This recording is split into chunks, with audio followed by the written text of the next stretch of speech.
Hi hello welcome to my channel Escar world creations. ప్రెగ్నెన్సీలో మనము అసలుకి చికెన్, మటన్, ఫిష్, ఎగ్ ఎటువంటి non veg ఐటమ్ని తినకపోతే బేబీ యొక్క ఎదుగుదల ఎలా ఉంటుంది, అలాగే నిజంగానే కంప్లీట్గా నాన్ వెజ్ అనేది మనం అవాయిడ్ చేయడం వల్ల బేబీ యొక్క ఎదుగుదల అనేది మంచిగా ఉంటుందా ఉండదా? సో ఇటువంటి దానికైతే నేను ఆన్సర్ చేయబోతున్నానండి. ఖచ్చితంగా మీకు చాలా చాలా హెల్ప్ఫుల్ అవుతుంది. చాలామంది వెజిటేరియన్స్ కూడా ప్రెగ్నెన్సీలో ఉంటూ ఉంటారు కదా. సో మనం అటువంటి వాళ్ళు ఎటువంటి డైట్ మెయింటైన్ చేసి బేబీని హెల్తీగా పెంచుతారనేది ఈరోజు చెప్పబోతున్నాను. సో నార్మల్గా మీరు గుర్తుపెట్టుకోవాల్సింది ఏంటంటే, నార్త్ ఇండియన్స్ అంటే నార్త్ ఇండియన్స్ ఉంటారు కదా, ఎక్కువగా హిందీ ఎందుకు మాట్లాడే వాళ్ళు నార్త్ ఇండియన్స్ అంటూ ఉంటారనమాట. సో వాళ్ళు ఏంటి అంటే అసలుకి ఎగ్ కూడా తినరు. ఓన్లీ పాల ఉత్పత్తులు అంటే పన్నీర్ కానివ్వండి, పెరుగు కానివ్వండి, పాలు కానివ్వండి ప్రెగ్నెన్సీలో చాలా ఎక్కువగా తీసుకుంటూ ఉంటారు.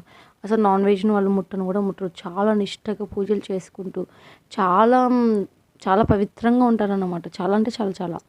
సో అటువంటి వాళ్ళు ఖచ్చితంగా నార్మల్ డెలివరీ అవుతారు, ప్లస్ బేబీ కూడా హెల్తీగా ఉంటుంది. మరి ఇది ఎలా సాధ్యము అంటే, వాళ్ళు నాన్ వెజ్లు ఇలాంటివి తినకపోయినా వీలైనంత వరకు ప్రోటీన్ ఐటమ్స్ని ఎక్కువగా తీసుకోవడానికి ట్రై చేస్తారనమాట.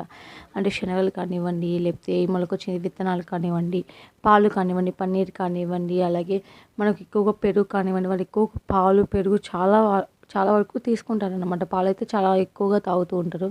సో వీటి వల్ల ఏమవుతుందంటే, ఎక్కువ ప్రోటీన్ అనేది బేబీకి రావడం వల్ల సో బేబీ అనేది హెల్తీగా ఉంటూ ఉంటుంది. అంటే నేనేమంటున్నానంటే, నాన్ వెజ్ తినడం వల్లనే కాదు బేబీ గ్రోత్ అయ్యేది. మనము వెజిటేరియన్ అయినా కూడా ఖచ్చితంగా బేబీ అనేది గ్రోతింగ్ బాగుంటుంది. సో చాలామంది ఆలోచిస్తూ ఉంటారు కదా, ఈరోజు అంటే ఈ మంత్లో నేను అసలు ఒకసారి కూడా చికెన్ తినలేదు, ఈ మంత్లో ఒకసారి కూడా మటన్ తినలేదు, మరి బేబీ గ్రోతింగ్ ఎలా ఉంటుంది, తక్కువగా ఉంటుంది. సో ఇలాంటివన్నీ ఆలోచిస్తూ ఉంటారు. సో నేనేమంటున్నానంటే, తక్కువ ఫుడ్ తీసుకున్నా కూడా ఎక్కువసార్లు తీసుకోవడానికి ట్రై చేయండి, అంతేగాని ఒకేసారి తినకోకుండా.